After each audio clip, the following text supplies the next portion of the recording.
ನಮಸ್ತೆ ಸ್ನೇಹಿತರೆ, ಆರೋಗ್ಯದ ಅಡುಗೆಗೆ ನಿಮ್ಮೆಲ್ಲರಿಗೂ ಸ್ವಾಗತ. ಬನ್ನಿ ಇವತ್ತು ಮಕ್ಕಳಿಗೆ ಇಷ್ಟ ಆಗೋ ಥರ ರೋಡ್ ಸೈಡಲ್ಲಿ ಸಿಗೋವಂಥ ಜೋಳನ ಹೇಗೆ ಸುಡೋದು ಅಂತ ನೋಡೋಣ. ಸ್ಪೈಸಿ ಎಲ್ಲ ಜಾಸ್ತಿ ಇರುತ್ತೆ ಹೊರಗಡೆ ತಿನ್ನುವಾಗ.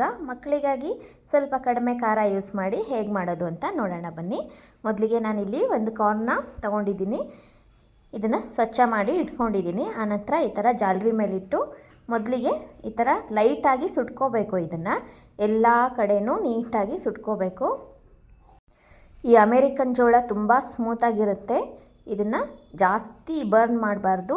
ಲೈಟಾಗಿ ಫಸ್ಟು ಸುಟ್ಕೊಬಿಡಬೇಕು. ಆಮೇಲೆ ಇದಕ್ಕೆ ಮಸಾಲೆ ಹಚ್ಚೋದಿದೆ. ಮೊದಲಿಗೆ ಎಲ್ಲ ಭಾಗನೂ ಕರೆಕ್ಟಾಗಿ ಸುಟ್ಕೋತಾ ಬರಬೇಕು.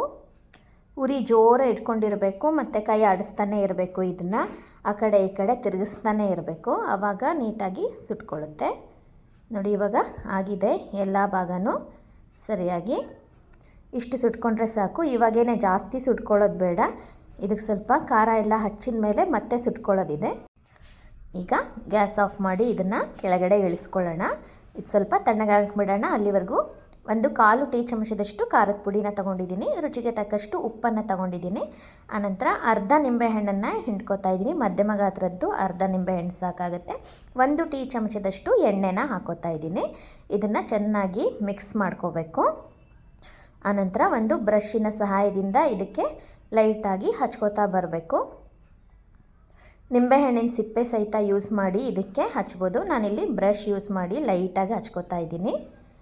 ಖಾರ ಜಾಸ್ತಿ ಬೇಕು ಅಂದರೆ ಚೆನ್ನಾಗಿ ಹಚ್ಕೋಬೋದು. ನಾನಿಲ್ಲಿ ಮಕ್ಕಳಿಗೆ ಮಾಡ್ತಾ ಇರೋದ್ರಿಂದ ಸ್ವಲ್ಪ ಕಡಿಮೆನೇ ಹಾಕಿದ್ದೀನಿ. ಇದೆಲ್ಲ ಹಚ್ಕೊಂಡ್ಮೇಲೆ ಇವಾಗ ಒಂದು ಸರಿ ನೀಟಾಗಿ ಸುಡಬೇಕು. ಜಾಸ್ತಿ ಹೊತ್ತು ಸುಡಬಾರ್ದು. ಇವಾಗೂ ಖಾರದ ಪುಡಿ ಎಲ್ಲ ಹೊತ್ತಾಗುತ್ತೆ. ಈ ಥರ ನೀಟಾಗಿ ಸುಟ್ಟು ತೆಗೆದರೆ ಆಯಿತು. ನೋಡಿ, ತುಂಬ ರುಚಿಯಾಗಿರುತ್ತೆ. ಮಕ್ಕಳಿಗಂತೂ ತುಂಬಾ ಇಷ್ಟ ಆಗುತ್ತೆ. ಸಂಜೆ ಟೈಮಲ್ಲಿ ಸ್ಕೂಲಿಂದ ಬಂದಾಗ ಈ ಥರದ್ದೆಲ್ಲ ಮಾಡಿಕೊಟ್ರೆ ತುಂಬ ಖುಷಿಯಿಂದ ತಿಂತಾರೆ. ನೀವು ಈ ವಿಧಾನದಲ್ಲಿ ಒಂದು ಸರಿ ಪ್ರಯತ್ನ ಮಾಡಿ ರುಚಿ ಹೇಗೆ ಬಂತು ಅಂತ ಕಮೆಂಟ್ಸ್ ಮಾಡಿ ಹೇಳೋದನ್ನು ಮಾತ್ರ ಮರಿಬೇಡಿ. ಇದೇ ಥರದ ಆರೋಗ್ಯಕರ ಅಡುಗೆಗಳಿಗಾಗಿ ನನ್ನ ಚಾನಲನ್ನು ಸಬ್ಸ್ಕ್ರೈಬ್ ಮಾಡಿ. ಮತ್ತೆ ಇನ್ನೊಂದು ಆರೋಗ್ಯದ ಅಡುಗೆಯೊಂದಿಗೆ ನಿಮ್ಮನ್ನೆಲ್ಲ ಭೇಟಿಯಾಗ್ತೀನಿ. ಅಲ್ಲಿವರೆಗೂ ನಮಸ್ಕಾರ. ಈ ವಿಡಿಯೋ ನೋಡಿದ್ದಕ್ಕಾಗಿ ನಿಮ್ಮೆಲ್ಲರಿಗೂ ಧನ್ಯವಾದಗಳು.